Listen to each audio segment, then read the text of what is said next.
বিসমিল্লাহ আলহামদুলিল্লাহ ওয়াসসালাতু ওয়াসসালামু আলা রাসূলিল্লাহ। আল্লাহ সুবহানাহু ওয়া তাআলা আমাদেরকে বলেছেন ইনফিরু খিফাফাও ওয়া সিকালা, হালকা এবং ভারী যে অবস্থায় থাকো আল্লাহর রাহে আল্লাহর দিন বিজয় করার জন্য তোমরা বেরিয়ে পড়ো। হালকা এবং ভারী কথার মানে কি? তোমার সম্পদ কম আছে কিংবা বেশি আছে, তোমার সময় হাতে থাক বা নাই থাক, তোমার শারীরিক অবস্থা ভালো থাক বা মন্দ থাক, তুমি যে অবস্থায় আছো, এক কথায় সর্ব অবস্থায় তুমি আল্লাহর দিনকে বিজয় করার জন্য নেমে পড়ো। কিন্তু মানুষের অবস্থাটা হলো এই, যখনই বলা হয় যে আল্লাহর রাহে বেরিয়ে পড়ো, তখন আমরা জমিনকে আঁকড়ে ধরি, জমিনকে কামড়ে ধরি। এটা আমাদের জন্য অকল্যাণ বয়ে নিয়ে আসবে, আমাদের জন্য ক্ষতির কারণ হয়ে দাঁড়াবে।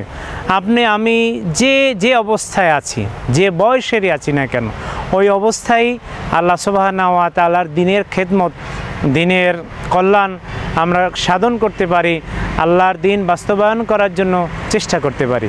সালমান ফার্সি রাদিয়াল্লাহু তাআলা আনহু, তার বয়স ছিল কিন্তু অনেক বেশি যখন তিনি ইসলাম গ্রহণ করছিলেন। এই বয়োবৃদ্ধ অবস্থায় তিনি বলেছিলেন, আমি এই অবস্থায় ইসলামের আর কি করতে পারবো।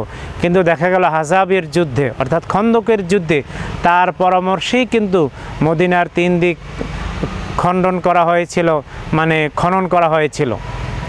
তাহলে এই মুরব্বী তার বয়োবৃদ্ধ অবস্থায় তার পরামর্শ কিন্তু কাজে লেগেছে। কাজেই যে বয়সের যে অবস্থার জনগণ আমরা আছি না কেন, আমাদের দায়িত্ব হচ্ছে যে অবস্থায় আছি আমরা আল্লাহর পথে বেরিয়ে পড়ব আল্লাহর দিনকে বিজয় দান করার জন্য। আর এই কাজের জন্যই কিন্তু মূলত আল্লাহ সুবহানাহু ওয়া তাআলা নবী রাসূলগণ প্রেরণ করেছেন, এবং আমাদেরকে আল্লাহ তাআলা সেই কাজের জন্যই প্রেরণ করেছেন যে সকল মতবাদের উপরে আল্লাহর দেয়া দিনকে বিজয় দান করার জন্য এই পৃথিবীতে নবী রাসূলগণের আগমন, এবং সেই ধারা এখনও অব্যাহত রয়েছে।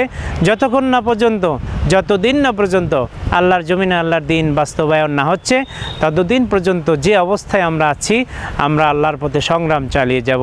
আল্লাহ তাআলা আমাদেরকে সেই তৌফিক দান করুন, আমিন।